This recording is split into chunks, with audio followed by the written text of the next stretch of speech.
All right, if you're here from the part 1 of the JK Lilly House, this is going to be part 2, and there's still a lot more to go. So let's get going.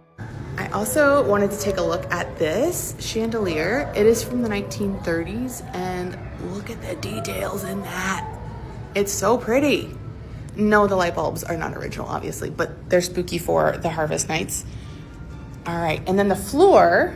So in the original picture, if you look, there's like these little patio pavers, and it looks like greenery or grass in between. I might be wrong. And then in the 30s, they added the marble, which you can see here in the picture, which is below me. Where do we go?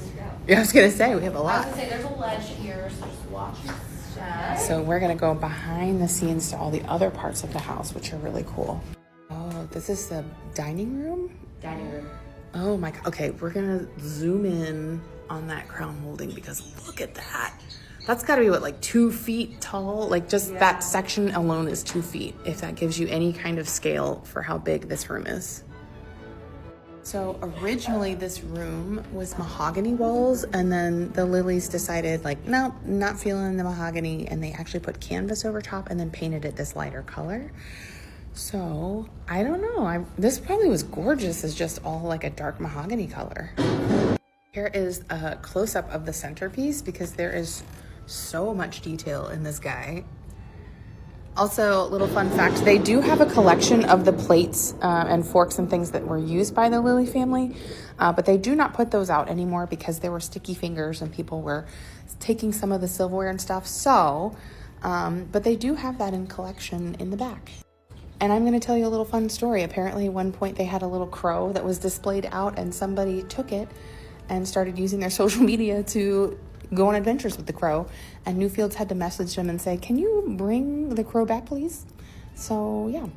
Here on the fireplace, this is actually a marble with the filigree on there. Oh my gosh, this is crazy. That is so much detail. I wonder if this is the original fireplace screen too, because it matches the style.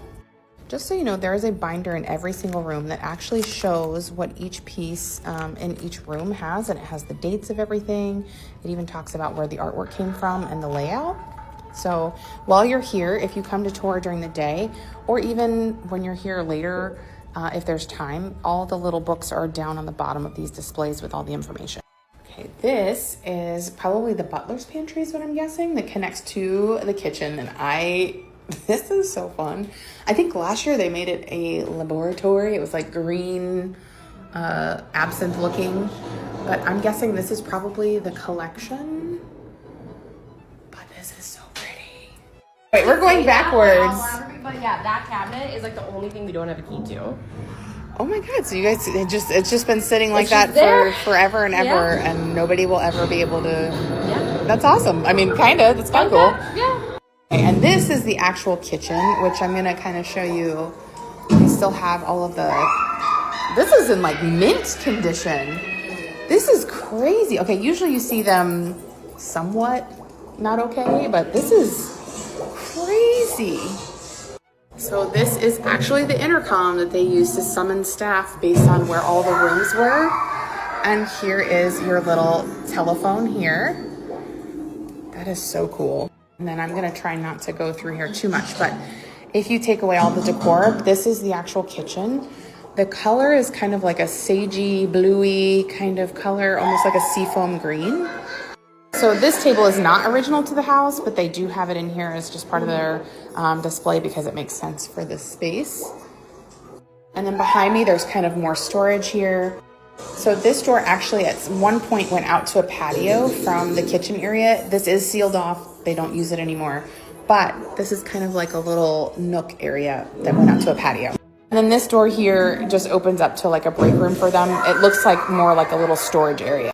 So this structure behind me was grown by a local florist. Everything except for the eucalyptus was grown on the Rooted Florist farm in Danville, Indiana. And local florist Brenda Lexi dedicated about a quarter of her farm to growing over 700 stems from seed so we could make this magic apothecary in the kitchen. And there's no foam supporting this.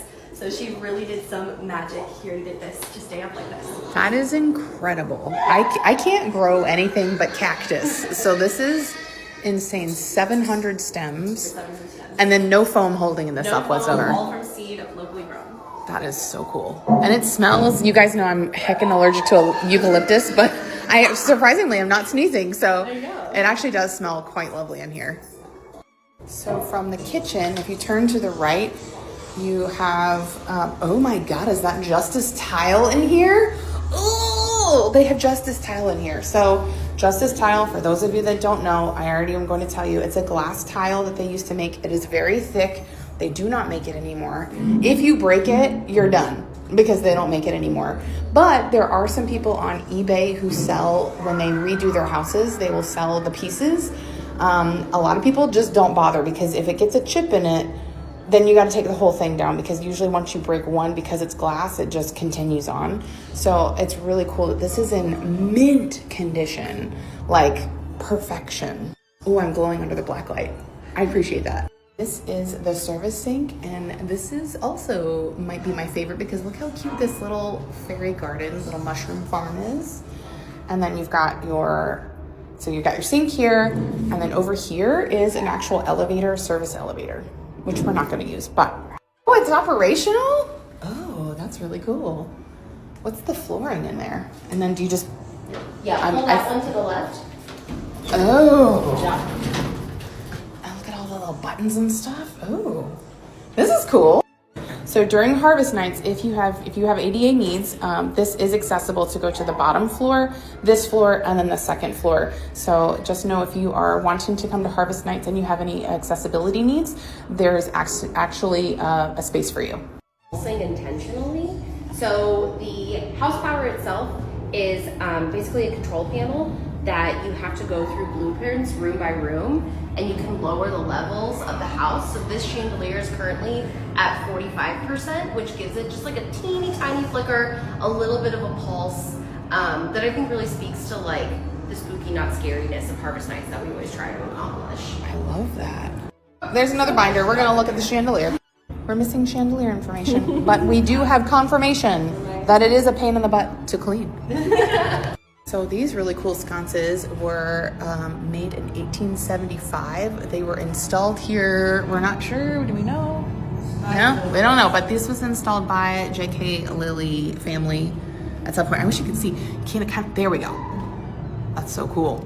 And they're cold to the touch. So I'm guessing this is some kind of crazy heavy metal. So just to reorient you, I'm just going to peek through the curtains here. This was where we came in at. I remember in the very beginning on part 1 video, I told you that that was actually the second entrance that they made. The original entrance was here, which makes sense because you have this beautiful staircase. All right, we're gonna go. So during harvest nights, this is accessible for 21 and older. They do have a cash bar that's happening. I'm gonna actually try and like get a little shot of the, there, that's so pretty. Cutwater Spirits is the beverage of choice here. So this is the functional part of the house. There are 5 bedrooms up here. They suspect that most of the kids were here.